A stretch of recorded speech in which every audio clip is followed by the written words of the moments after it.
allegiance to the flag of the United States of America and to the republic for which it stands, one nation, under God, indivisible, with liberty and justice for all. I'd now like to call Chief Hoxie to the microphone for our ceremony. Thank you. I'd like to just clarify one thing. Officer Cervantes is not a new officer. He's been on the job since October of 2013.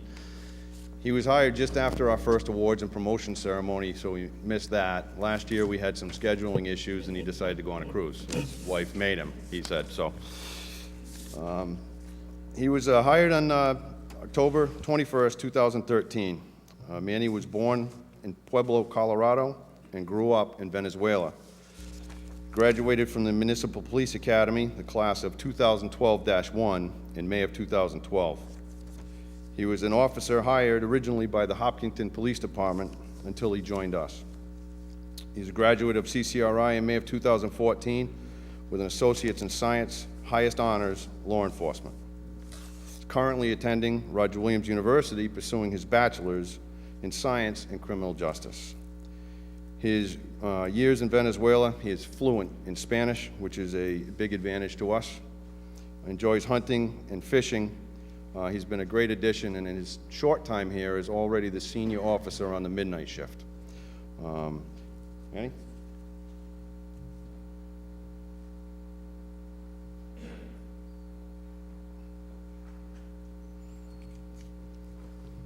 Officer Cervantes will be pinned by his wife after the council president does the oath.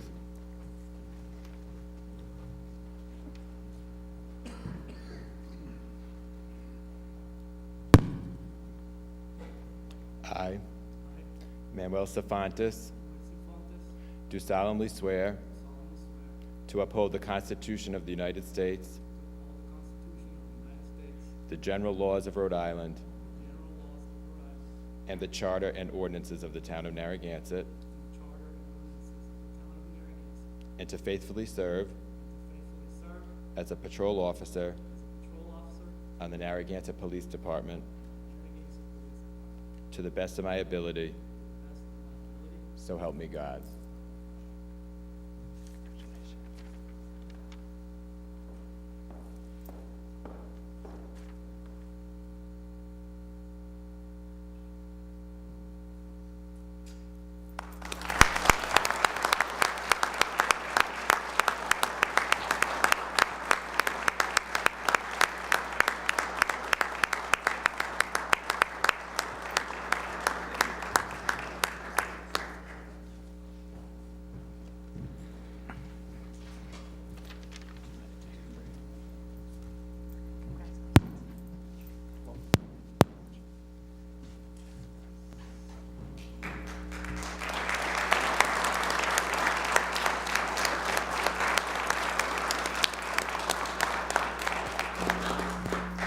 We're going to take a 5-minute break to congratulate him and his family.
special order. I'm just gonna go through each one.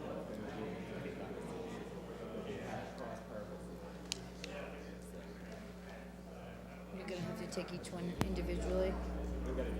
Yeah, we're gonna be here late. We're gonna have to vote to extend the meeting as is. All right, everyone, congratulations to Patrolman Safantis.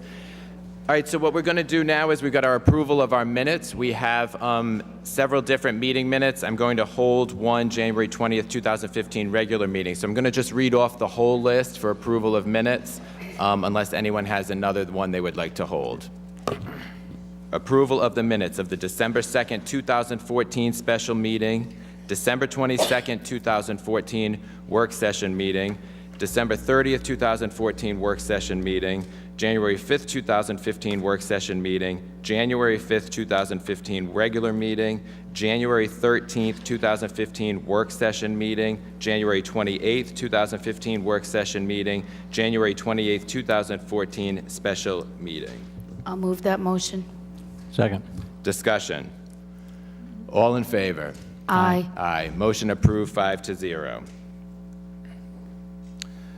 We now have, we have a very busy meeting in front of us, but there are a few things before we move forward that I want to make a comment on. First of all, I want to extend the town's condolences to the family of T. Brian Handrigan, who served town and country.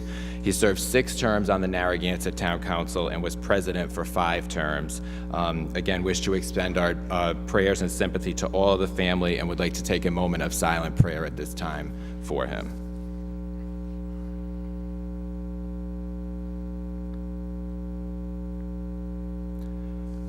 Secondly, I would like to thank the town staff, particularly our Department of Public Works. We've had, I think it might still be flurrying outside right now. We've had some pretty consistent wintry weather to challenge us, and we've had a lot of storm cleanups. There have been multiple storm cleanups. I actually went out on the wing plow that we had purchased during last year, and I went out for about 2 hours with one of the DPW workers to see how it works. And again, the wing plow is especially helpful for the town because it can go through the main roads of the town in one pass as opposed to more than one pass. I also want to thank the people of the town during the blizzard, the first one, for following the travel ban because it allowed the plows to be more effective getting the work done. They didn't have lines of cars waiting. So again, thank you to the people, everyone at home, everyone here who did stay off the roads at those times. It does make a difference.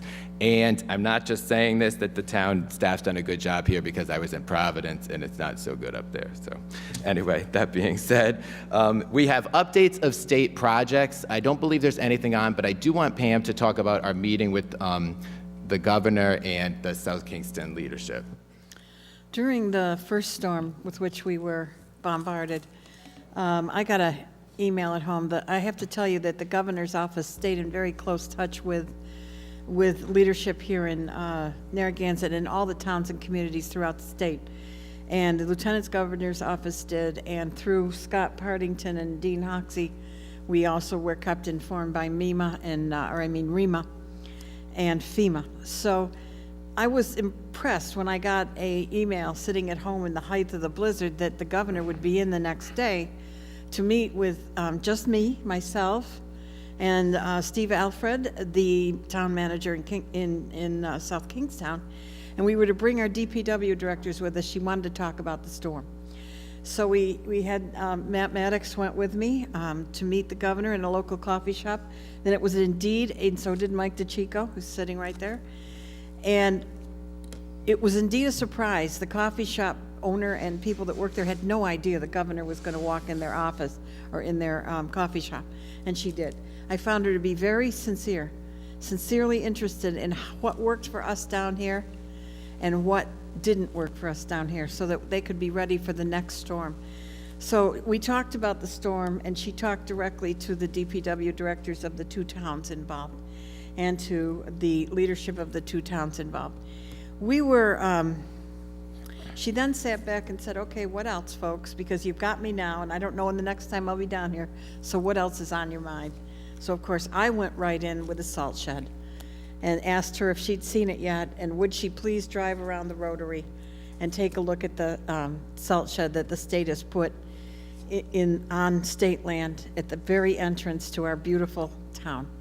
And she was very interested in that, and she said, I told her that Miss Cicilline Banana was on top of this, and she said, yes, I know Susan well, and I will go around that and take a look at it.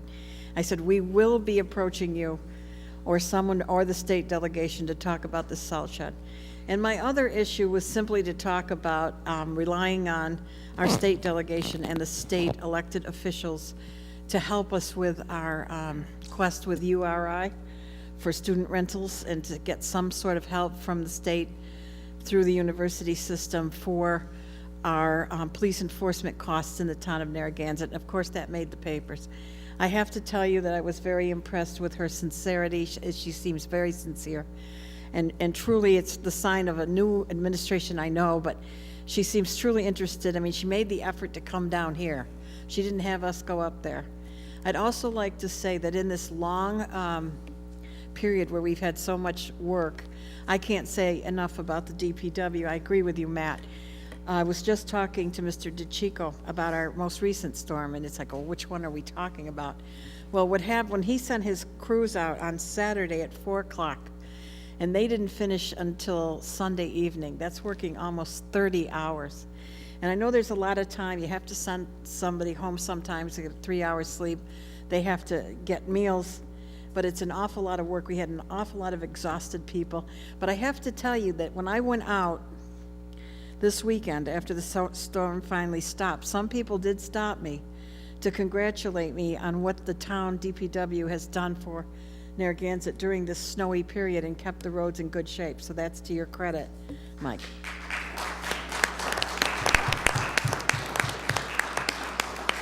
Okay, thank you. Thank you, Pam. Thank you, Mike. All right, so we next have our open forum. This is a period of meeting where we hear from the public on issues of concern to the community. So I'm going to ask people to keep their comments relatively brief tonight if they can, because we have a long agenda. As people know, we canceled the last meeting. Stan, come on up.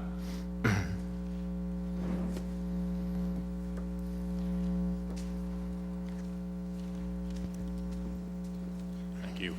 I don't know if you read in the paper, the Pope to his new cardinals, no flashy parties. Pope Francis is warning his new cardinals to keep the partying to a minimum. So I guess the Pope is having more trouble with partying or equal to us. You know, then the president hosted a national prayer breakfast. No grievance justifies oppression of those who are weaker or fewer in number. And the reason I bring that up is tax, our tax, method of taxation. We should have this is America, we should have no discrimination on who is taxed and not taxed. We should all be taxed equally and fairly. We shall not pick out specific peoples to be taxed more or less. And you can see the proof of the problem when you do that. The EDC just noted that taxation of the businesses is a crisis. It's wrong. It's a failure. It was not the right thing to do. And they're trying to change it. If we want some economic development, if we want some improvement in our community, take away the business tax. Okay, so we now have proof that when you pick and choose specific people to be taxed or not taxed, it's a wrong thing to do. Okay, so we have a failure. Therefore, everybody should be taxed equally. And I heard about, I can just see a homestead exemption. A person with $1 million home that's a resident is going to get a break, or is not going to get a break. I mean, it's a nightmare. I read in the paper recently, Johnston has a nightmare trying to administer the program on their Homestead Act. Yeah, and it sounds like we're going to have to hire somebody to be able to figure out the details on some homestead.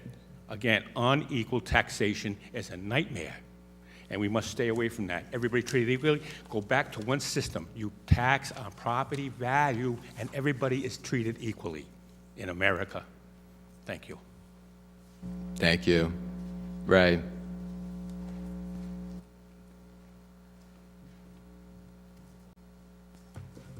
Thank you. I also want to make a few comments, and I know they've got to be brief, about the EDC meeting tonight.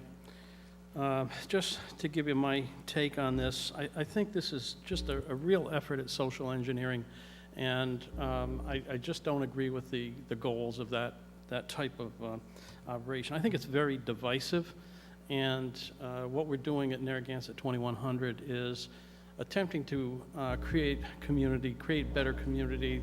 Ray mentioned it in that meeting, and we don't do that by discriminating against certain people just because of who they are, or how they earn money, or so forth. The proposal that's made is tax neutral to the town. The town's not going to get any more taxes from it. It's just going to shift around who pays what. And, but it's going to create a cost for the town that Stanley just mentioned. Our tax base right now, our database, is in terrible shape. It really needs a lot of work, and I don't think you can impose this kind of system on top of us, of a database that's not even accurate at this point. There's a lot of things to fix before you put something like that in place. There's no reason that we can't eliminate the split tax rate for businesses without doing this homestead exemption. For some reason, the Economic Development Committee wants to tie those two together. It's not necessary. And I'm totally in favor of getting rid of the split tax tax system, charging businesses more. We don't have many businesses. There's just no justification for not spreading it evenly. In other towns that have a lot more business than we do don't need that. They don't utilize it. And our taxes are lower already than some of the other towns like South Kingston around here. So there's just no reason to keep that distinction going. I have to say to myself, when I look at this proposal coming from the Economic Development Committee, what on earth does homestead have to do with economic development?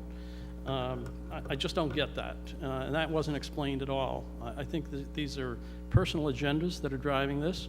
I think they're self-serving. I would venture to guess, and I don't know this for a fact, but I would venture to guess that all the members of that Economic Development Committee would benefit from this proposal, and that's perhaps why you're hearing it from them. The other thing that really bothers me is, what does this say to tourists? Now, they're the mainstay of our economy here in this town. What does it say to them when we say we're going to discriminate against outsiders on our tax policy, that we don't want outsiders here? I have property in Florida where they do have a homestead exemption, and the way that operates has made it very clear that an out-of-state person just is not welcome there.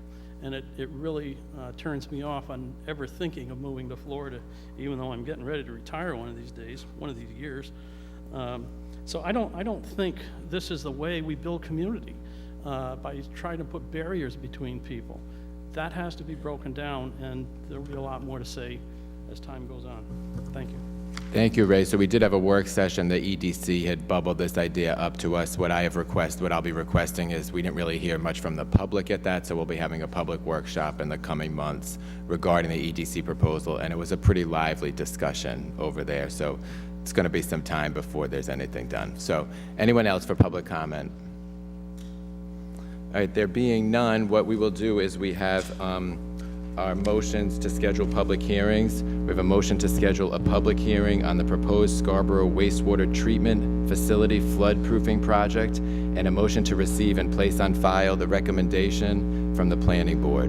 I'll move that motion. Second. Is there an evening, Ann, that we're looking at? I can hear it. It's feedback. And that would be at 8 o'clock. Okay, all in favor? Aye. Aye. All opposed? Motion approved, 5-0. Next, we have a motion to schedule a public hearing on the transfer of a liquor license for a Class BV liquor license from Adirondack Development Company, LLC, doing business as Busta Crabs at 265 Great Island Road, Narragansett, Rhode Island, Plat IG, Lot 95, to I'll move that motion. I'm not done. BAM Kelpeg 1112 LLC, doing business as Busta Crabs at 265 Great Island Road, Narragansett, Rhode Island, Plat IG, Lot 95. Sorry. I'll move that motion. Second. Discussion. Date of that hearing, Ann? March 16th, please. March 16th at 8 p.m. All in favor? Aye. Aye. All opposed? Motion approved, 5-0. Finally, a motion to schedule a public hearing for the Bike Stop Cafe, 148 Boone Street, Narragansett, Rhode Island, Plat D, Lot 184A, on a petition to expand bar service by extending the bar and seating area and expanding seating in the restaurant area to serve alcoholic beverages. I'll move that motion. Second. And April 20th. April 20th, 8 p.m. All in favor? Aye. Aye. All opposed, motion approved, 5-0. Our next item is the consent agenda. We have a thick consent agenda. Are there any items that council members would like to remove from the consent agenda? I'd like to pull 6. All right, I'm going to pull 5 and 12. I have a couple questions. Anyone else? Did you hear me? I said 6. Yep, so, yeah, anyone else?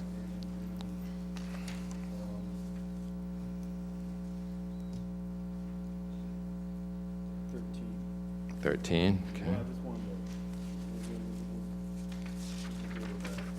All right, so we have a motion to approve the consent agenda except for items 5, 6, 12, and 13. I'll move that motion. Second. Discussion? All in favor? Aye. Aye. Motion approved, 5-0. All right, item number 5 is a motion to approve the purchase of 8 46-inch round picnic tables for the beach from O'Brien & Sons Incorporated in the amount of $8,168. I'll move that motion. Second. Discussion. Steve, I just had a couple questions.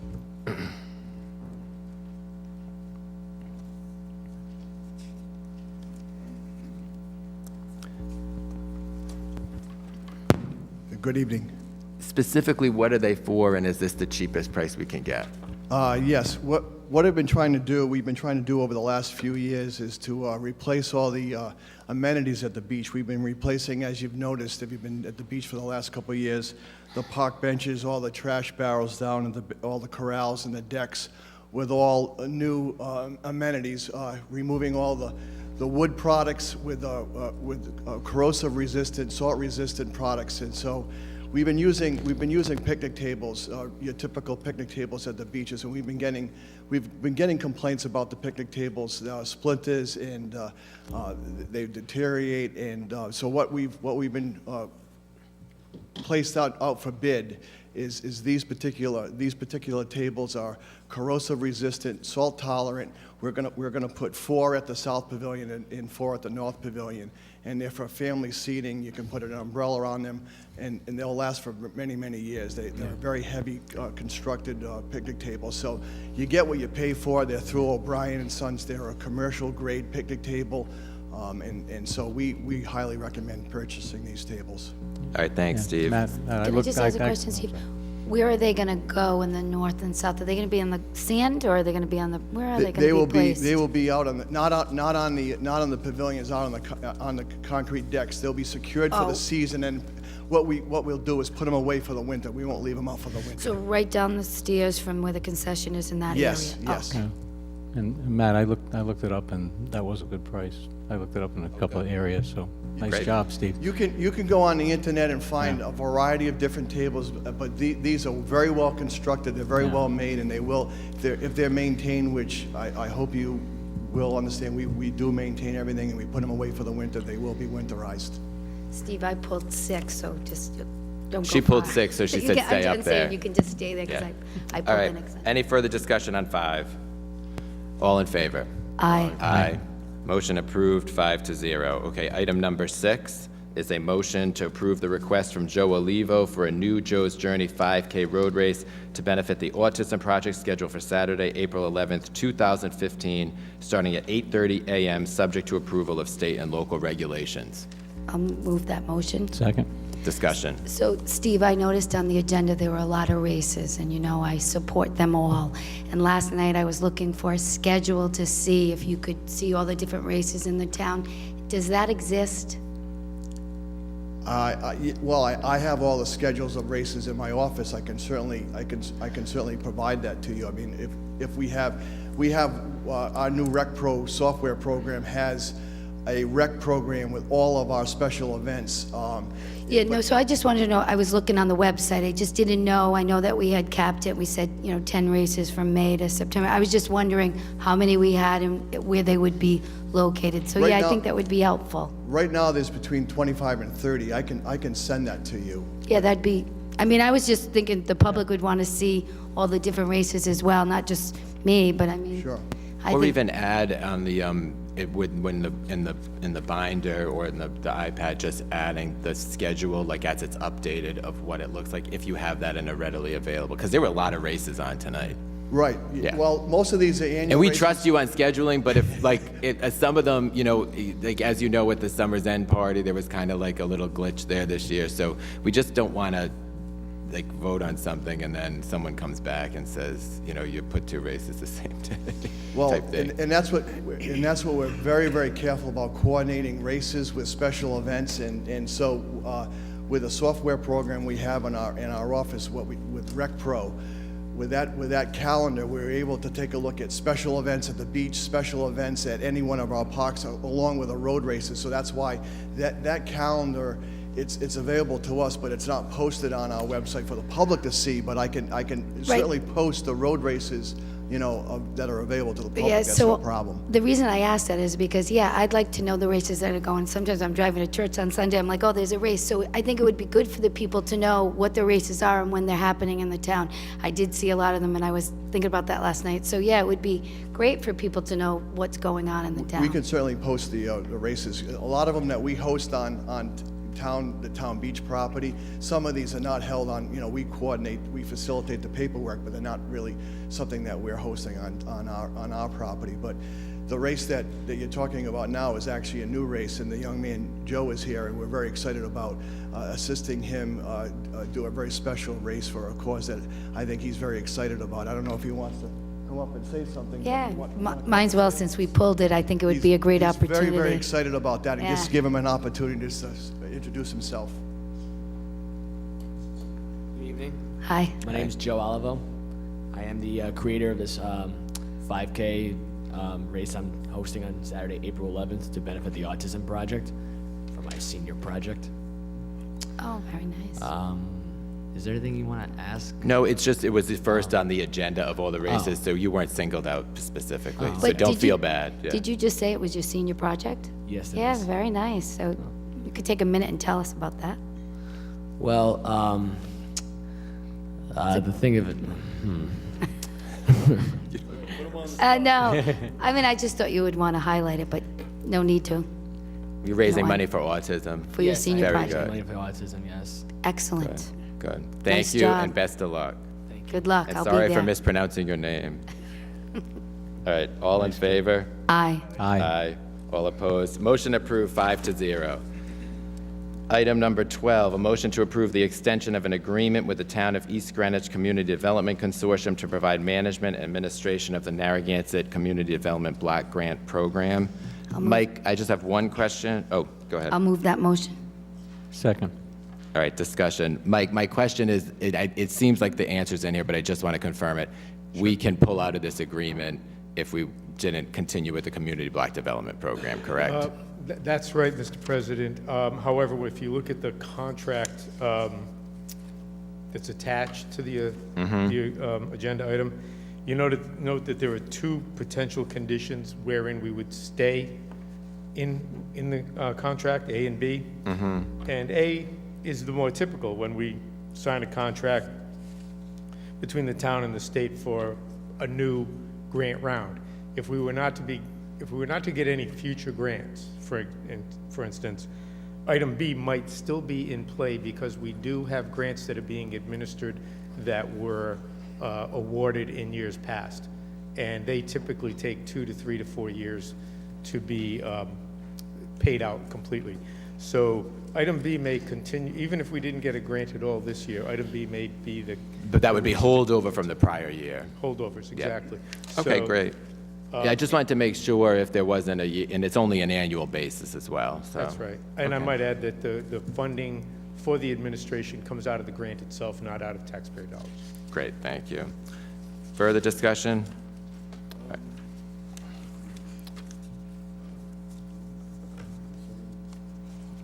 idea there is, but all in favor? Aye. Aye. Okay. A motion approved 4-1. Next item is number 13, a motion to refer a request from Kevin Schott, CDM Smith, on behalf of the Bonnet Shores Beach Club for waiver of the sewer policy for Plat NS, Lot 631, 175 Bonnet Point Road, to the Sewer Policy Committee for review. I'll move that motion. Second. Discussion. Yeah, I'm just looking for some background with that. That's the Bonnet Shores.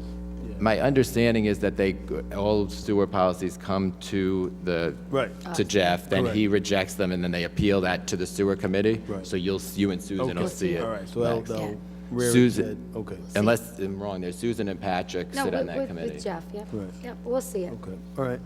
Okay. Further discussion. All in favor? Aye. Aye. Aye. Motion approved 5-0. Old business, number 21, a motion to award the bid for architectural engineering services for Kinney Bungalow HVAC project to Architectura Incorporated in the amount of $22,000. I'll move that motion. Second. Discussion. I'm still in favor. Jill, do you want to come up and kick this off for us? I still haven't changed my mind.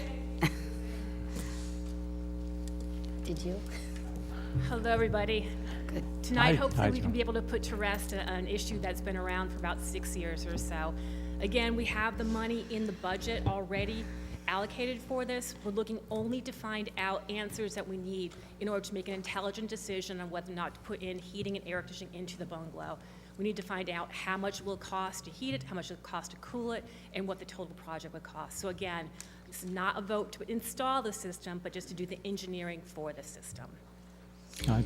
And you had an opportunity to get together and talk about it Yeah, the last I'd time, like so. to just say that I appreciate the fact that your members, were very open, and it was great to be at your meeting, so thank you very much for that. Thank I have a you. better understanding of it.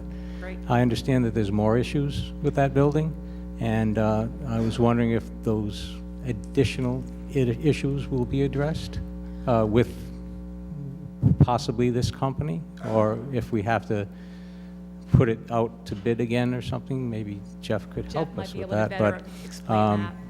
There's I know it was $22,000 to take a look at the heat and air Correct. condition, and it seems like that could be a viable business if we brought all of our rental properties together under some type of umbrella to promote them well with Narragansett, so I am for it. It could be, So because we can but- extend this to the solar. But I would like to say I'm for it, but I really think we should take a good look at how we manage the three properties, the beach, North Beach Club, the towers, and that property, and try to bring them under an umbrella if possible. And that's why I'm for it, because I think it could be a great business for Narragansett, at least to maintain some level of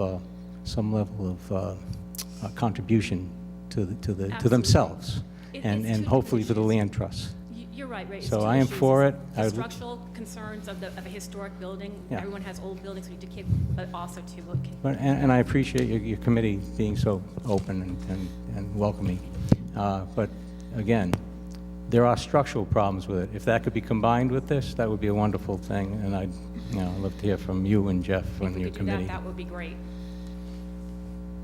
I just have one question. I know we went to great length discussing this proposal in the meeting afterwards, last council meeting, and I thought we left it at that there'd be some kind of a spreadsheet cost-benefit analysis of provided to the council, basically showing that if we do go forward with this project, ultimately what would be the benefit of the town, it would pay for itself in how many years, it would be just as a point of information. My question is, have you received any communications from staff with those figures? We did. We had a detailed meeting, but the tough thing for that, Chris, is to try to be able to forecast what the additional revenue would be. Because one of the things that we need to think change is how we are marketing the building itself. Right now, it really is a wedding bucket, but we believe if we can actually increase it to this earlier spring and into the later part of the fall, we can bring in other types of either business or URI or other types of conference. So it's tough to forecast that out. Yeah, I know there's a lot of of what-ifs unknowns. and a lot of variables involved there. I just wonder if there's some kind of a figure that was banted around that we could sort of hang our hats on. Pam has a little. If I could, we did meet on this, and every way that we looked at these numbers, what Laura put together our numbers. All of our facilities break even, literally. Now, if we add more advertising, we pay for advertising, and if we add the number of events, we're going to need to add staff. And it's part-time, it doesn't contribute to our OPEB, but it's still a cost and expense. And in the end, all we really could come up with was, until we know more, as Jill so honestly pointed out, the way they're marketed is a big issue here. How are we going to market? How aggressively are we going to go after our hospitality industry, if we have one? Right now, what we're doing is preserving a very valuable assets, very valuable to the community. Icon, the tower, icon, beautiful, beautiful assets. And we're not losing money, and we're not making money.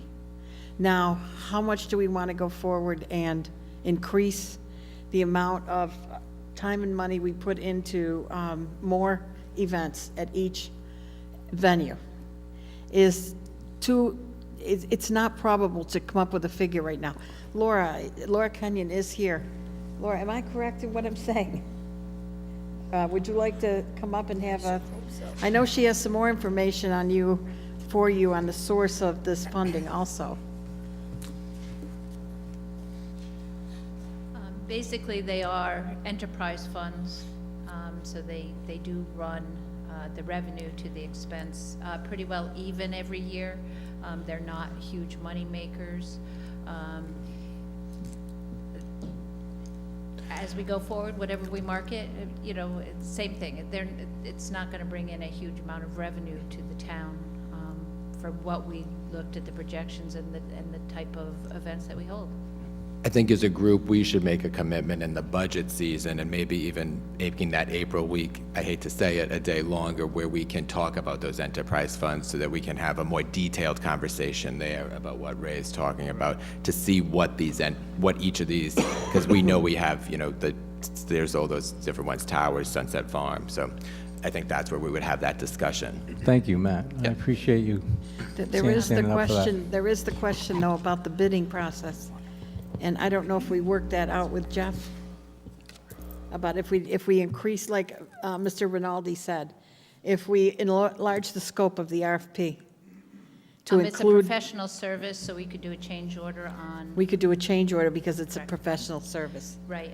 The other thing I would like to know is that the funding source on your agenda item was out of the land trust.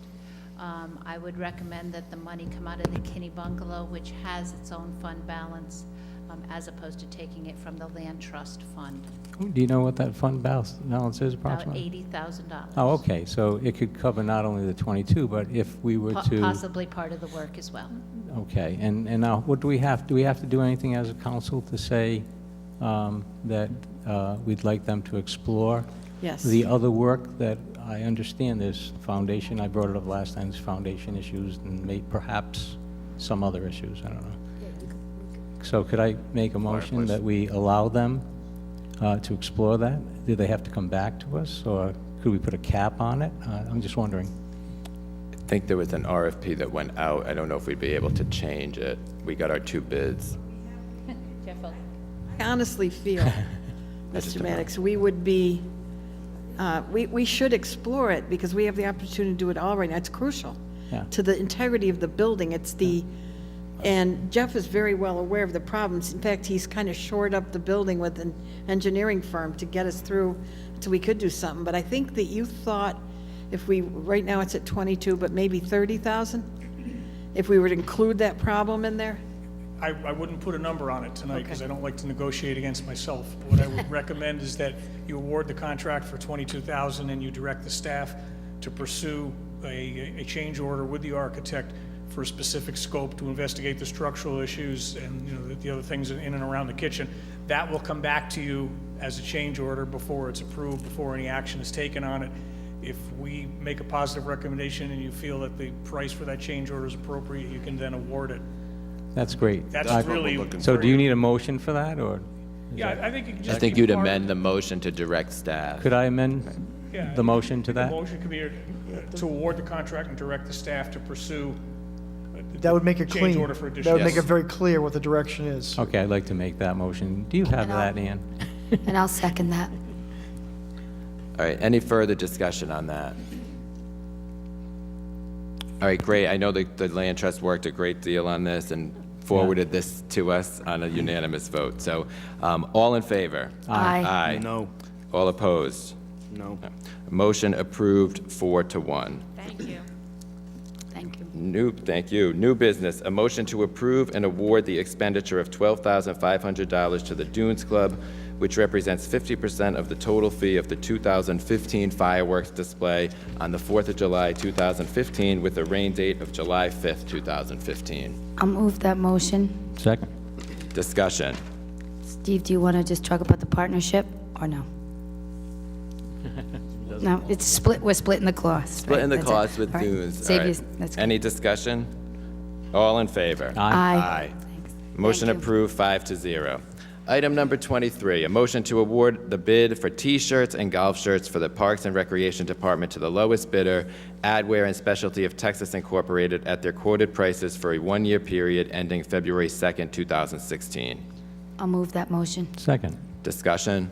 I just wanted to understand, I looked at all these numbers, and they were pretty close, but is that the number, 13,043, or is it not to exceed, or, I don't understand, I guess, is that a My not to reading of exceed it was number? is per shirt, but is that correct or not, Steve? I mean, they're close, and I understand how it worked, But, yeah, bring it, no, it's good. Yeah, I think it was per sure.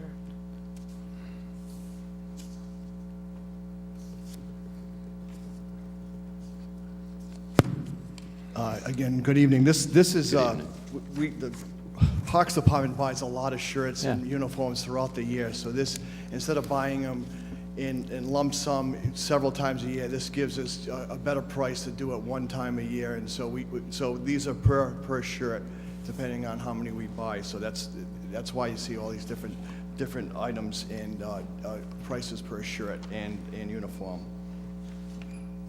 Okay, Thank you. I'm satisfied. Thanks, Steve. Appreciate it.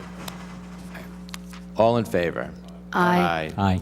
Motion approved 5-0. Number 24, a motion to approve the recommendations of the Sewer Policy Committee relative to the granting of waivers for Plat R1, various lots, Doug D. Simone, Plat NS, Lot 509A, Vincent and Kimberly Zizza, and Plat NH, Lot N, Makala Arkand. I'll move the motion. Second. Discussion? All in favor? Aye. All opposed, motion approved 5-0. A motion to approve the one-year contract extension for purchase of wastewater and water chemicals with Caris Corporation for potassium permanganate at $2.01 per pound, Polydyne Incorporated for polymer Zaytag 7587 at $1.60 a pound, polymer Zaytag 7878 at $540 per drum, JCI Jones Chemicals Incorporated for sodium bisulfite at $1.75 per gallon, and Univar USA Incorporated for sodium hypochlorite 15% at 75 cents a gallon, and sodium hypochlorite 12.5 to 15% at $38.38 for a 15-gallon tamper-resistant drum. Could you repeat that? I was going to say, Sure. I'll move that Could you- motion, but could could you you go- redo that? No, I'm kidding. I'll move that motion. Second. Good job. Yeah, that's great. Good job. Discussion. If I butchered that last one, it looked like a half-cent, and that's why I stumbled. Anyway, all in favor? Aye. Aye. Motion approved 5-0.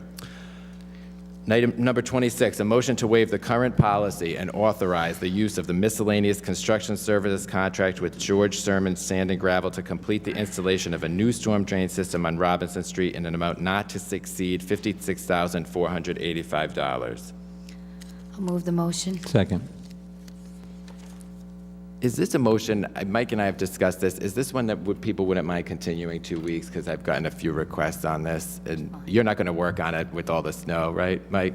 Okay, all right. So is there going to be a motion Motion to continue. to the I'll next second meeting? that. All right, all in favor? Aye. Aye. Motion approved, 5-0. Number 27, a motion to approve the purchase and installation of new carpet for Town Hall from Shore Contract Group pursuant to the National Joint Powers Alliance, contract number 022712-SI2, in the amount of $30,000, $842.57. I'll move the motion. Second. Discussion. All in favor? Aye. Aye. Motion approved, 5-0. Item number 28, a motion to approve the final balancing change order for TMC Environmental Service for lead soil remediation services to reduce the dollar amount by $35,903.65. I'll move that motion. Patrick would want to second this one, Pat? Sure, I'll second that one. The new guy second. So Patrick seconded that. My understanding of this motion is that this is actually saving us money, Pam, is that correct? This is a good thing. Right? Good. All right, any discussion? All right, all in favor? Aye. Motion approved, 5-0. Item number 29, a motion to approve the digital conversion of the land evidence records from 1985 to July 20th, 2010 with ACS Xerox Service Group in the amount of $77,952. Move the motion. Second. Discussion. Is this bid? Does this go out to bid, or is this just one company that does it over and over? It's one yeah, so it's a lot of money. When I saw it, the trade-off is, if we don't do it, what it provides is electronic access, if I'm wrong, for people who want to access these deeds and everything from home. I understand what it is. Goes I back just to didn't know if there was more 85. than one It's out a there. big dollar amount, though. It just is. Are there other companies out there that do this? I mean, are there a lot of companies that do this?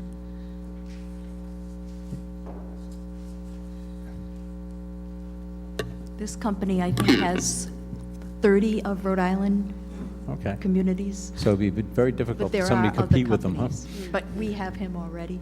Yeah, great. All right. I knew there's a reason. All in favor? Aye. Aye. Motion approved, 5-0. Matt? Yeah. Can I just take a second? I'm sorry to go back to 28 for a second, and maybe we can thank the engineering department, Jeff Cesarine, for this.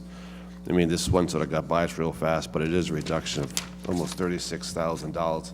Sometimes we get hung up on talks of T-shirts and polo shirts here for $5,000, but this was like $35,000 of a considerable sized project, and it just kudos to that gang over there. Thank you very much.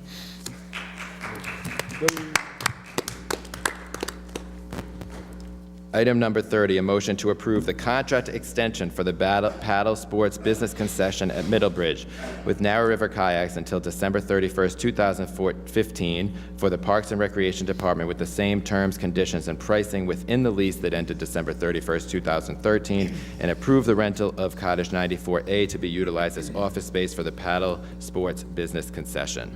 I'll move the motion. Second. Discussion. I have a question on this, Mark, because I've been thinking about this.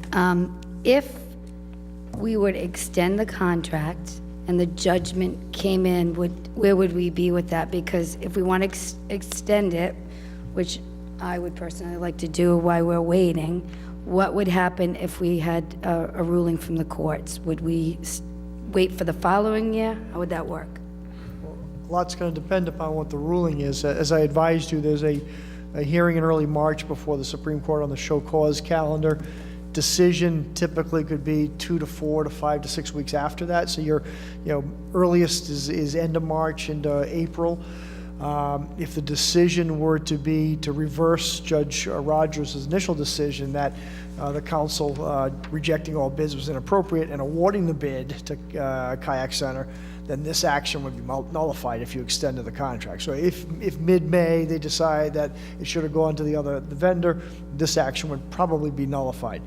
If they uphold the decision of Judge Rogers, which I think is probably the more likely determination, then that decision simply said we reject all bids and we're going to rebid it. That was what the decision of the town council was. That's what Judge Rogers said, okay, you can do that. If the Supreme Court upholds that, we're back in a position of having to rebid the contract. And from speaking to Pam and Steve, it's probably impractical to do a bid, get a bid package approved by you, out on the street, responded to, awarded in time to have or hit the season starting in April and May for this year. In effect, then you might end up with no kayak business. So the discussion we had was to make a suggestion that you might find it reasonable to extend the existing contract. No harm, no foul. It's continuing on until we get a decision in the court. If the decision is unexpected, we'll come back and revisit it, but right now, at least we have some stability for the year going forward. So you think it's a good idea as well? I think it's the safest course to keep a kayak business, given the uncertainty of what the court's doing at the moment. We'll know more in 3 to 4 weeks, 5 weeks, whatever. Right now, it's still status quo, it's pending. Yeah, so I've been pretty steady with this one, so I'm going to agree with the extension. And Mark, do we have to rebid it? Well, Are I think, you know, I mean, Is that a requirement? we're going to have that debate and dialogue when the Supreme Court decision comes down. When you read the Superior Court decision, and we had this discussion with the last council, a lot of it relied upon the fact that the decision of the council was to reject all bids and rebid it. And under that set of facts, Judge Rogers was comfortable with that we did not trip the standards under the common law of a bid violation, and clearly did not trip the standard under the Purchasing Act because it was not applicable. If you take a different tact, or depending on what the Supreme Court says, I don't know that you have, you know, we have to look at what they say before I can tell you that latitude. But the way it was postured and the way we looked at it after her decision came down was she relied upon, and we quoted the language in a number of places where the town was within its rights to reject all bids and decide to rebid it. And that was the language that got us past the initial appeal. Thank you. Steve, were you wanting to speak on this? Or I thought, okay, no, I just saw you raise your hand. Okay, good. All right. All right, so it's under the terms and conditions that we have existing right now. And any further discussion on that? All right, all in favor? Aye. Aye. Motion approved, 5-0. Item 31, a motion to approve the request from the Parks and Recreation Department to solicit a 3-year public bid for food and beverage concession services on the first floor of the Sprague Park Little League building, subject to approval of state and local regulations. I'll move that motion. Second. So on this one, we've met, I'm just wondering. Oh, yeah, go ahead. Pam and I met with the Little League leadership to discuss the upcoming season that was coming up here. And volunteers have run the concession many years, for decades over there. But the leadership of the Little League indicated to us that they wanted to maybe have the town do that and was interested in changing the practice and maybe have us go to bid. I felt that should come to the council if we're going to be changing that decade-long practice, see what the council thought about that. Also wanted the people in the town to know about that because, again, you know, we met with just the leadership of the Little League, obviously many families part of the Little League system. So what this motion is saying is this is not any approval of anything. This is just, are we going to send out an RFP where the town would be the concessionaire as opposed to Little League volunteers? So that's where we are in this. So I completely don't like the idea. I mean, you know, I've been out of Little League a long time, but when I was involved and my son played, parents volunteered and they worked, and it was really the spirit of what volunteers were about. So I don't know where the Little League is, and maybe they have to rethink some of that, but I can't imagine that that's a huge revenue driver over there. There's nothing to the shack over there. So I personally don't think that I would be at all interested in supporting that to be bidded out at this time. I need a little clarity. Did I hear you say that the people from the Little League don't want to But bid it was, out? again, it's just the leadership right now of the Little League. Yes, so it's not like we've conducted a poll here. I understand. Otherwise, Okay. we'd let them make the call, but, you know, So 3 people we made said this it- decision? No, it's not that I wouldn't say that. It's just that was their piece of advice, and so, but that's why we didn't just send it out Oh, I because see. we remembered what happened in Middlebridge. Okay. So we Now, figured is we'd this have the something- RFP, but like look at the RFP before we send it Yeah. out on something of magnitude of this. So, change. so Matt, is this something that if we were to put it out, would we be bound to take the lowest bid? Well, that's what we would, right, so do we want to go down that path is the Yeah. question. Would we It's be also bound, a though? motion, well, we would be up against the same parameters that we were up against with any RFP. You want to take the lowest bid I see. usually, or the highest bid. No, For a concessionaire, you'd want the highest. Would we be bound to take a bid? No. Okay, so We if we're could not bound reject to take all, a bid, we right. could hand it to them and say, hey, you want to do it or don't you want it? Yeah, I mean, my instinct on this motion is maybe to table it right now. Not a and then problem. Talk to people. Motion to table. Okay. How time sensitive is this? Well, I think it is. This is March. I think it's very time Opening sensitive. day is like in We like- have to get out an RFP for a firm to come in. From what I heard, they truly don't want to run this. It's a new leadership, brand new. Right. Oh, there you go. Oh, good. go. Oh, good, good. Excellent. I didn't see you there. Hi, I'm Jeff Abrams. I'm the president of the Little League this year, new president. Congratulations. Hi, Jeff. Thank you. Says you. No, it's a challenge, and it's a big challenge. The problem we found in the past with the shack is you can usually get 1 or 2 parents to work the window. The trouble is getting someone to flip the burgers in the back and do hot dogs and all that stuff, and that's the trouble. What ends up happening is it's the board members who have to work that.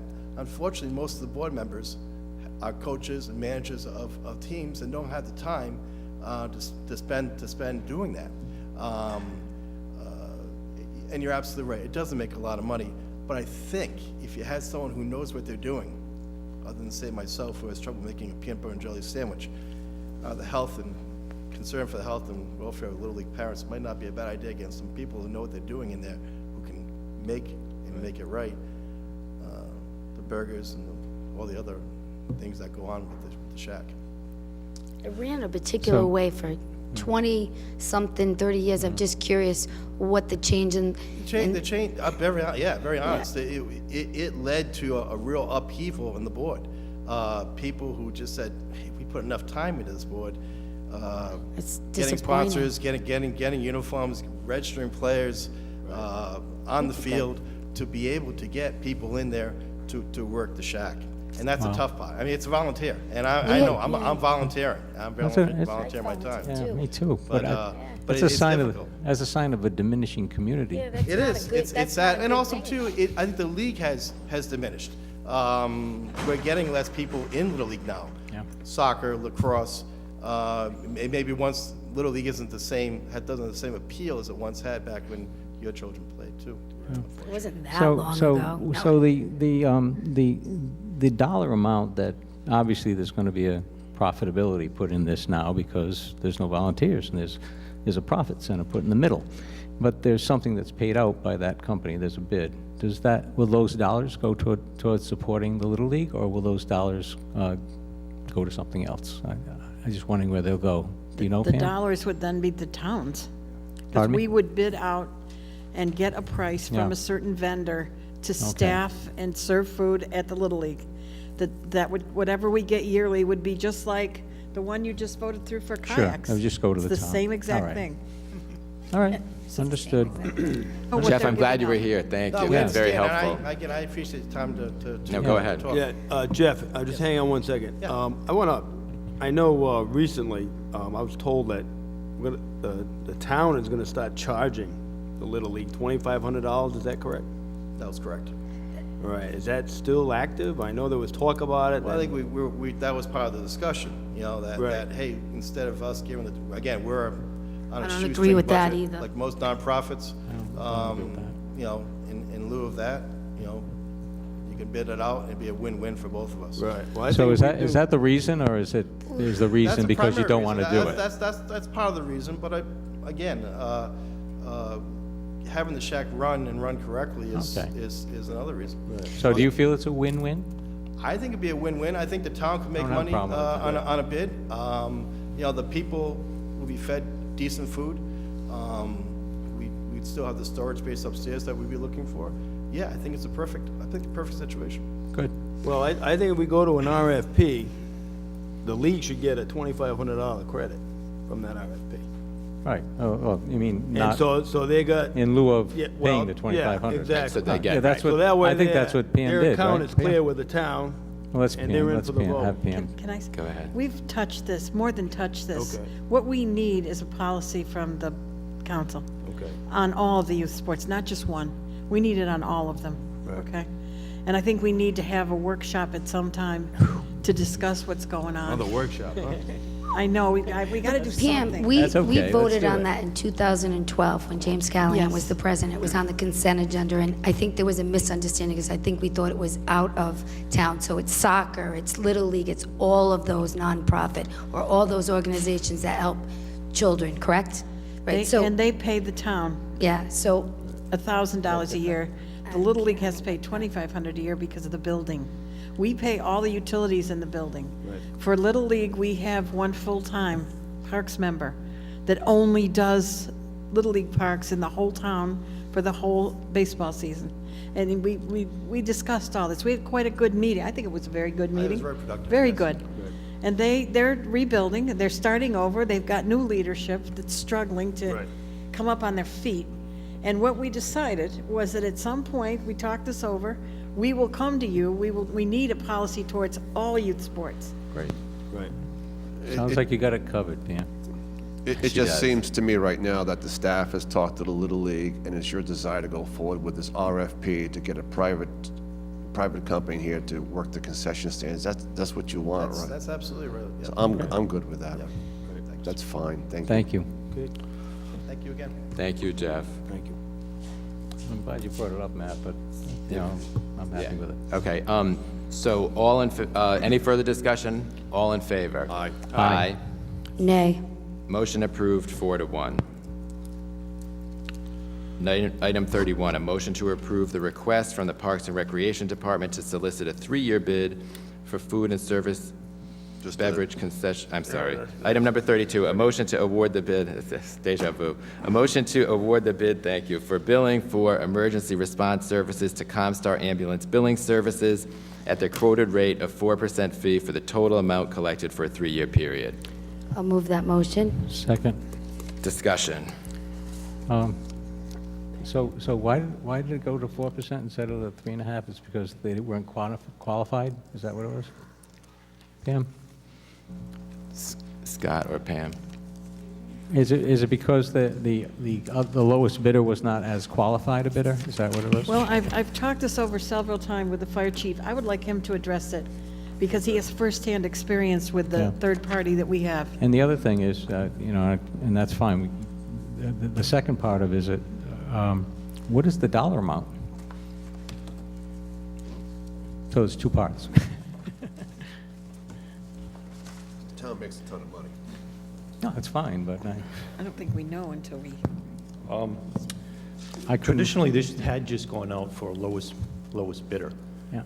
But what we were trying to do was incorporate some other components and some other criteria for making it more of a qualified-based selection. We wanted to institute some other billing areas, and we wanted companies to be aware of that. So instead of making it just a cost factor, we reworked the criteria, and then I felt it was important to put that out to bid again. And it did go out to 17 vendors, Yeah, I saw that, received it, yeah. and, you know, 5 proposals came back. It's 4%. The 4% is about what is collected on all the revenues by the company. And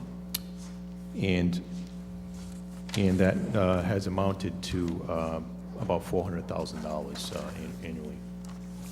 Okay, it's amounted to $400,000 annually, and they're receiving, one would receive 3.5%, another would receive 4% on that. Is that correct? Yes, that's correct. Okay, so now, if you qualify 17 bidders, and you put it out to bid, and then the lowest bid comes in, you take the lowest qualified bidder.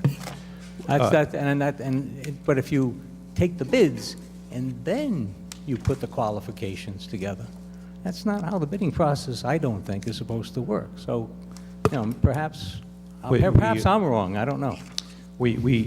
It went out, 17 vendors received the bid specs. Yeah. And only 5, after looking at the bid specs, returned back a proposal. Okay.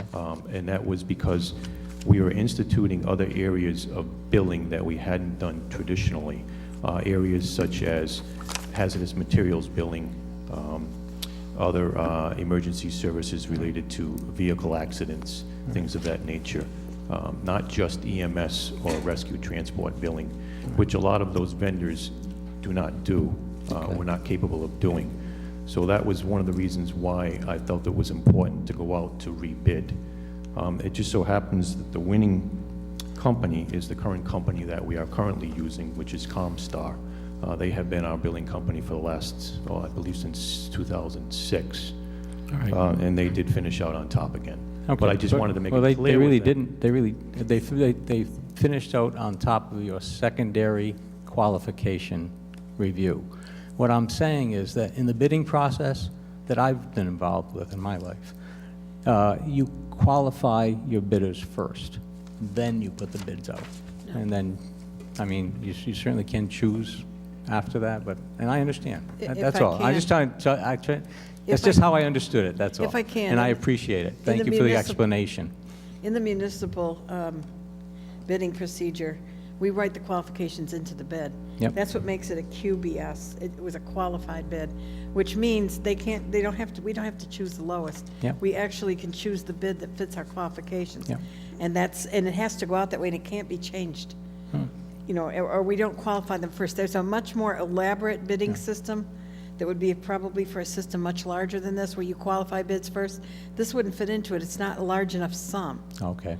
Okay, but I think. But you understand my question. Absolutely, I It's understand. just- Why it did we just- take the lowest bid? I didn't understand it. If I didn't ask a question, it was a good answer. So Thank why you. didn't we take the lowest bid? What were the qualifications? Is that what you're asking? Well, I think he answered it. Okay. He did Very answer good. that, and I appreciate it. Thank you. Further discussion? All right, for item number 32, all in favor? Aye. Aye. All opposed? Motion approved, 5-0. Item 33, a motion to reschedule a work session with the planning board and their consultant to continue review and comment on the draft comprehensive plan. I'll move that motion. Second. What date are we looking at on this? I was going to suggest, Mike, do you have suggestions? Yes, February 23rd, I realize that's a week from tonight. What about March 9th? If I could just clarify, the reason we had suggested the 23rd was this was an agenda item for 2 weeks ago, so it would have given you enough advance notice then. I realize it's only next Monday evening, but any off Monday Off would be Monday, okay. acceptable to us. Okay, great.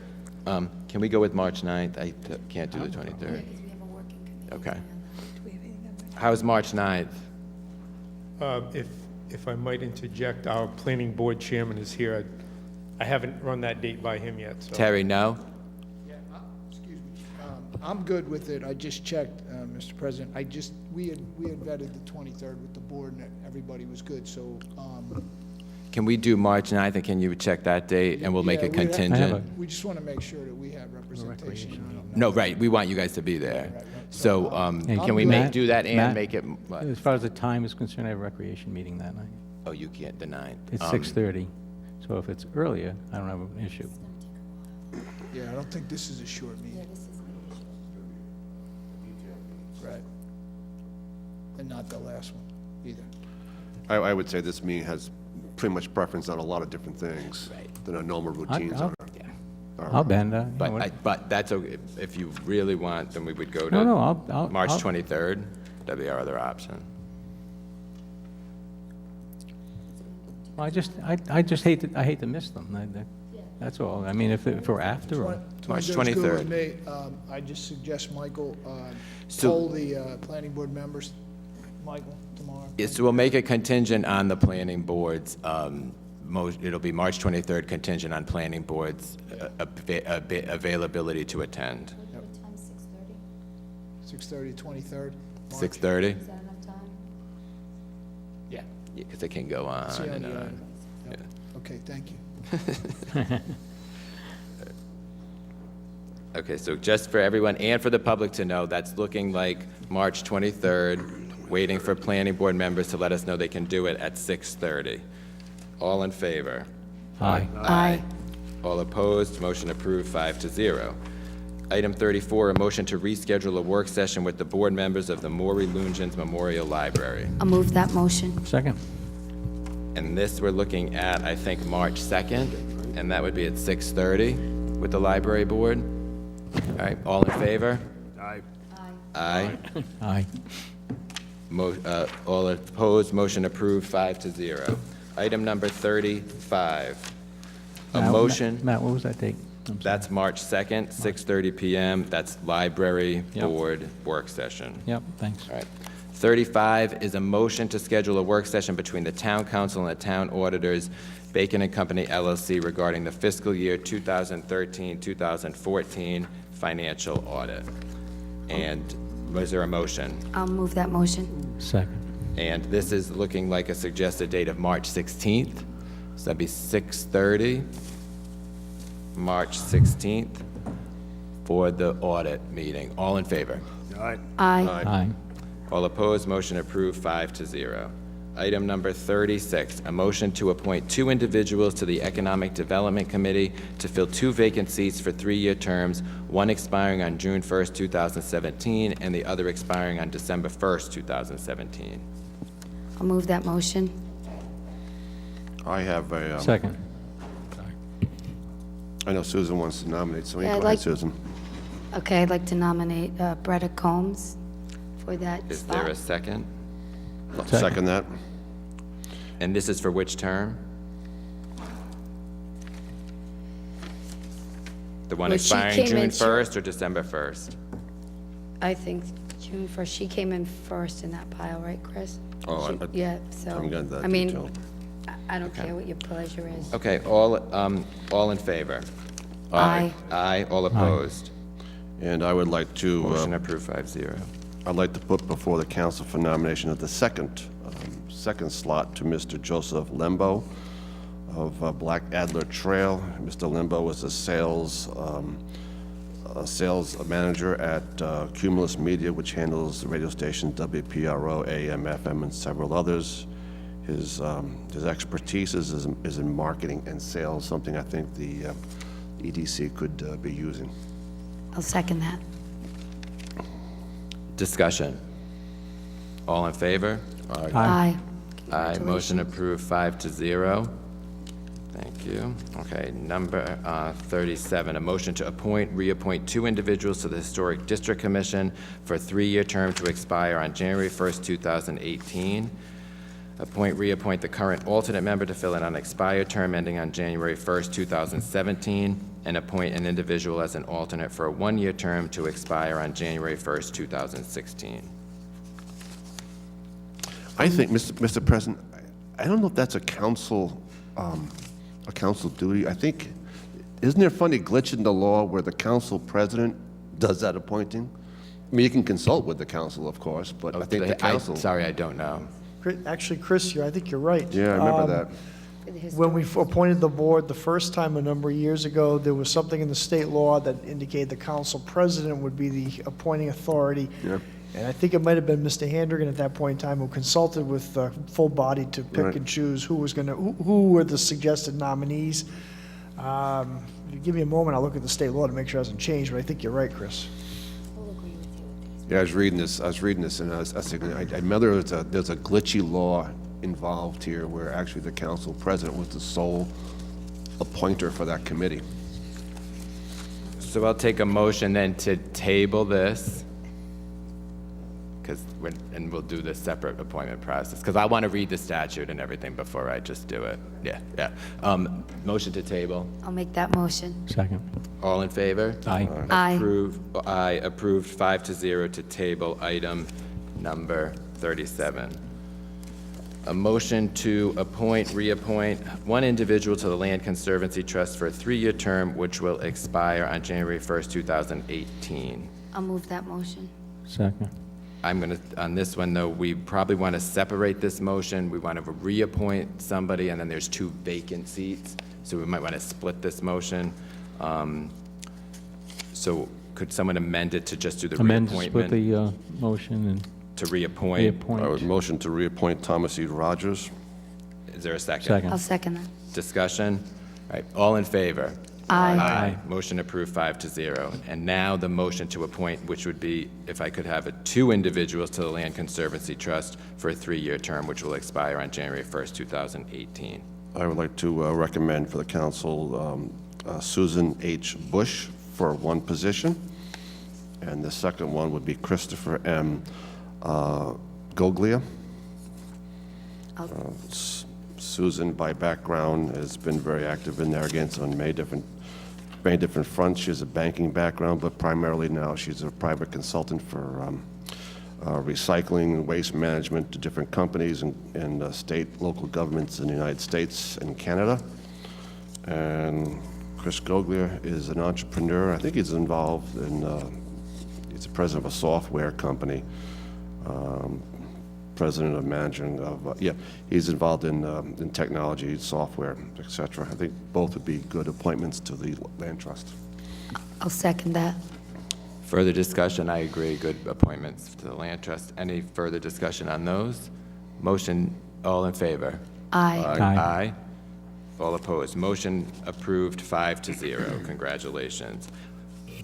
Item number 39, a motion to appoint, reappoint an individual to Library Board of Trustees to fill a vacant seat with an unexpired term on October 1st, 2015.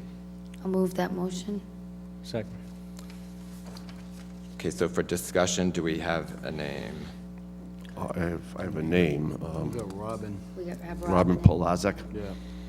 And Elise. 15 Birchwood Drive. Robin's not anything right now, right? I'm sorry. No. She's not. Yeah, she wanted, I remember seeing an email for the Yeah, land, okay, so- library. Library. So someone want to make a motion for an individual to appoint? I'll make a motion for Robin, how do you pronounce that name? Plaziak? Plaziak, and I'll second that motion. All right, discussion? All in favor? Aye. Aye. Motion approved 5-0. Congratulations. Congratulations. Be happy with that, that's good.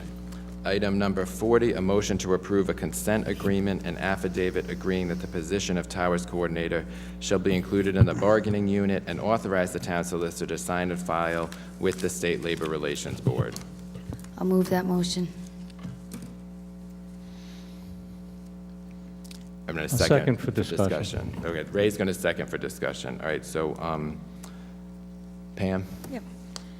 This was a position that was part of Council 94's negotiations for a new contract, and it was agreed to by the last sitting council, town council. At that point, another local union challenged the position being in Council 94 and asked that it be in their union.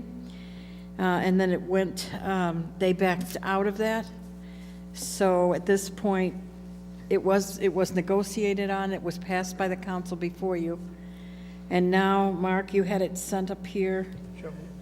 Council 94 filed a petition at the State Labor Relations Board to add the position to its union, which is what the law says you can do for any full-time position. One of two things happens at the Labor Board. Either the municipality or the state contest it, saying it's not a supervisory position or it's a confidential position. Those are the two exclusions typically as to why you don't fall into a union or the ability to join a union. There'll be a hearing and the board makes a decision as to yes or no they're in the union. Excuse me. Second alternative is it's settled by a consent agreement. In this particular case, they had a pre-hearing conference at which the position that Pam just relayed to you was expressed to the Labor Relations Board, and they've said, fine, either consent to it or we're going to schedule a hearing on whether we should add the position to the union. So that's where it is right now. The consent agreement was prepared and put forward for you people to vote on.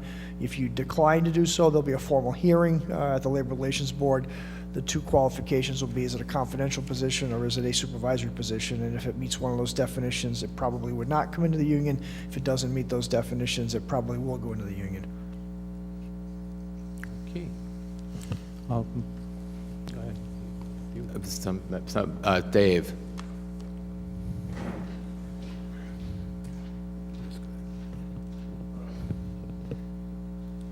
I'm David O'Brien. I live at 226 Boston Neck Road, Narragansett. I'm a member of the Towers Committee, and I'm requesting that the town council reject the petition or allow a stay so that we can, continuance that is, so that we can discuss this. There's been no mention to us that the union was interested in doing this. There's been no information passed to us on that. The reason is that we are preparing as the Towers Committee to meet with the Town Council to have a discussion about changing the operating model as it stands today of the towers to become a 501c3, which is a nonprofit entity. We've discussed this with the town manager before, the council members that have attended the Towers meeting, including yourself, Mr. Mannix, and the past council has been involved in this. We've been led to believe that the town was in somewhat agreement with becoming a 501c3, including with Pam and other people on the council, the past council, which was Doug. So at that point, I think we should either reject it or allow a continuance. Furthermore, the discussion that, or the mention that Kate is not a supervisor. She certainly is. She supervises many people, so she is a supervisor. There's no doubt in anyone's mind that she's a supervisor. She's not a clerk. Although some of her duties appear to be a clerk-like, there are many facets of her job that are not just a clerk. She is the person who does the booking. She is the person that sells that tower.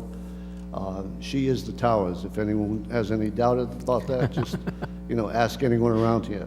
So at this point, I think that the union doesn't really have the right to insist on this, since she is a supervisor, and that was what Mr. McSally said. Thanks, Dave. Thank you. It's actually refreshing. Excuse me, one second, please.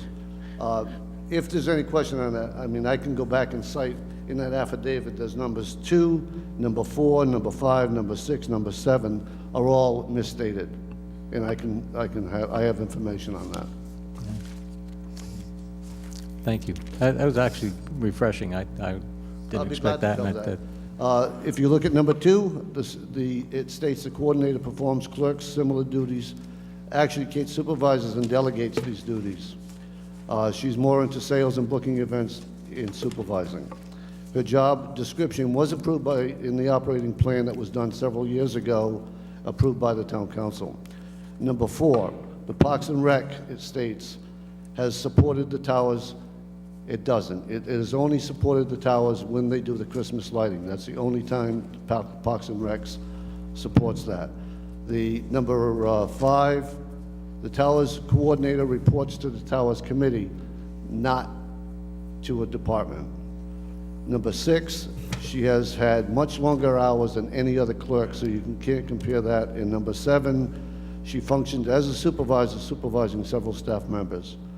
The Towers Committee is not against discussions with the union. It's not anti-union, but we should have been involved in this discussion from the very get-go.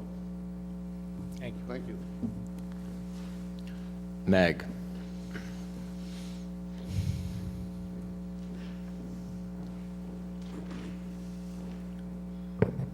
Hi, everyone. Meg Rogers, 68 Earls Court. While I have only served in the Towers Committee for about 10 months, in that time it has become very clear to me that Kate is an inherent part of the Towers' success story, both in her work as representative for and on behalf of Narragansett, but because of her very well-known and undisputed work ethic. She booked over 149 events at the Tower last year, exceeding her goal of 132, which is no small feat in this struggling economy.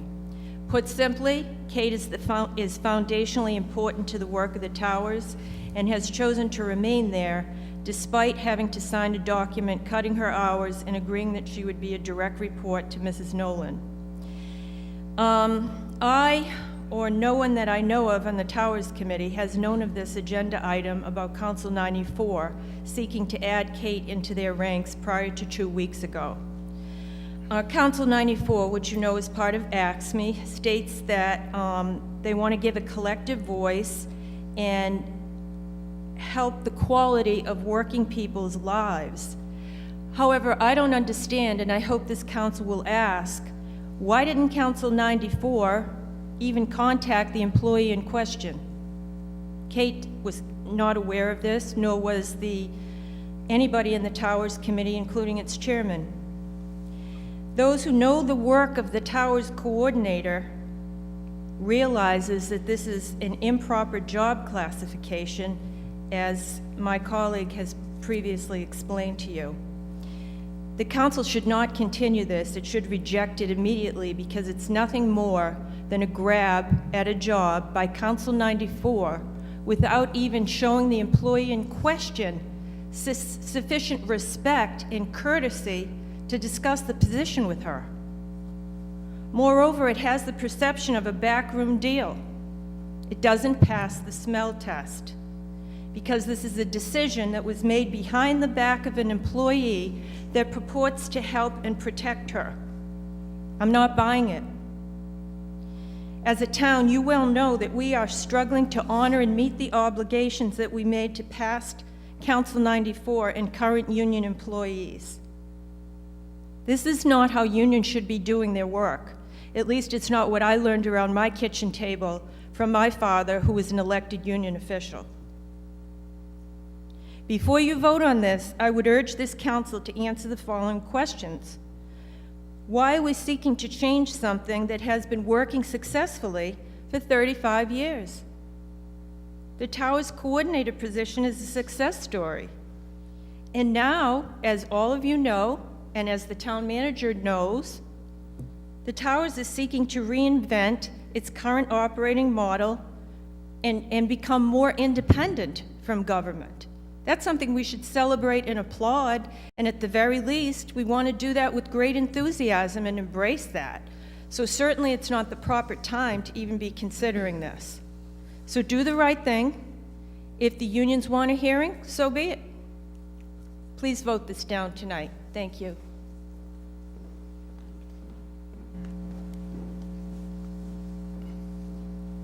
Thoughts? You guys ready to vote on this? Well, I mean, it's kind of an interesting situation because I was opposed to it becoming a union position, but, you know, obviously we have new membership on the council, and Pam and I have talked about it. I was the person in the council who was opposed to this. I think the problem that we have here is we have the unionizing a position on one hand, while the Towers Committee has been working on making a model where they're more independent. So those two goals are at odds. So we have to fix that one way or the other. If we approve this motion and then approve the Towers operating plan, it doesn't make any sense. I mean, we're bringing it back in and then we're letting it be more independent. So I think the independence of the Towers Committee is a good thing. I think its increased independence is a good way for it to go. That's been my point of view, what I've learned on the Towers Committee, so that's where I am on it. So there's, the way I view it is there's kind of two options. You know, Meg has counseled us to, you know, vote it down. The other option would be, you know, we could call for a meeting with the local union leadership as to see why they think that adding Kate to their union is something that would make sense for them, because I don't see the argument, but, you know, I've thought about it a great deal, but that's what I'm struggling with. It just, how are they accreting the position when it's not a position that's appropriate? If you look at the tasks that that Kate does, they're not the type of tasks that are typical of a clerk. They're the type of tasks, she's an event coordinator. It's a nuanced job. It's not a 9-to-5 job. We want her to have kind of more of an independent, I think, as a community and as a town, a more independent way of doing her job. So and the Towers is profitable, so. Legally, though, I guess, Mark, if it was negotiated in '94, how do you, like, where are we with that, since there was a promise, and that promise was negotiated with the union and the administration, so where are we with that? I wasn't part of the negotiation, so I'm not sure exactly what format it took in terms of how it became discussed at the table. The manager will speak to that. It was a union proposal. Okay, so Yeah, they came to the table with that. Yeah, so. The union came to the table with it Yes. and said, okay. And So- they are confidential as far as things getting out. They can't get out during negotiations because it's all confidential. So that's something that, what we're governed by here is labor law of the state of Rhode Island. Understood. That's the problem. Yeah. You know, they have a right to go after any position they want to go after. Not that we all agree. And we have a right to say no. Yes. No, not usually. I mean, what I mean is we're probably eventually. I understand Have the right that. to fight it. Yeah, so I just want to get back to Mark answering that question. Well, I don't believe it's in the CBA that was approved, that this, I stand to be corrected, I don't see it in the memo. Pam can tell me differently. I don't think it was in the actual signed MOU for Council 94's contract. I didn't see it, but I let Pam and the negotiating team answer that question since I wasn't there. Putting that aside, as I said right up front, is that there's two paths this takes. One is it's agreed upon, the position gets accreted, which was the information given to me when I got the petition was we'd agreed upon it. So I said, fine, council's got to vote to say yes. That's why it's before you. If it's not agreed upon or you don't vote to say yes, we're going to have a hearing. And at that point in time, the labor board's going to make a decision. The position goes in or the position doesn't go in. So Matt? My question on the CBA, actually, because the Go ahead. CBA, which is the collective bargaining agreement, I thought we traded, I remember there was a trade of a municipal court employee for a planning employee. I remember that specifically. I didn't sit in 94, so, I know Susan and Pam said it, and I sat in on 1033, so I remembered that. I didn't remember this working its way in. I remember the discussion, and I was opposed to it, but I don't remember it working its way into the agreement. So that is a key fact, right? If Mark really studies these contracts very, very closely. He really does. If he says it's not written in there, it may not have been. I got to go back and dig out all of my MOU myself. But if Mark's, I believe him completely. I don't know the bargaining history, I wasn't there. I'm just telling you, I don't remember seeing it in my review of Council 94's contract. When the petition came in, I asked Pam and the bargaining committee, was this discussed and agreed to? The answer was, it was on the table. We should consent to it, let the council approve it. That's how it got to where it is right now. I mean, I don't care. You make the decision which way you want to go with it, and we'll deal with it.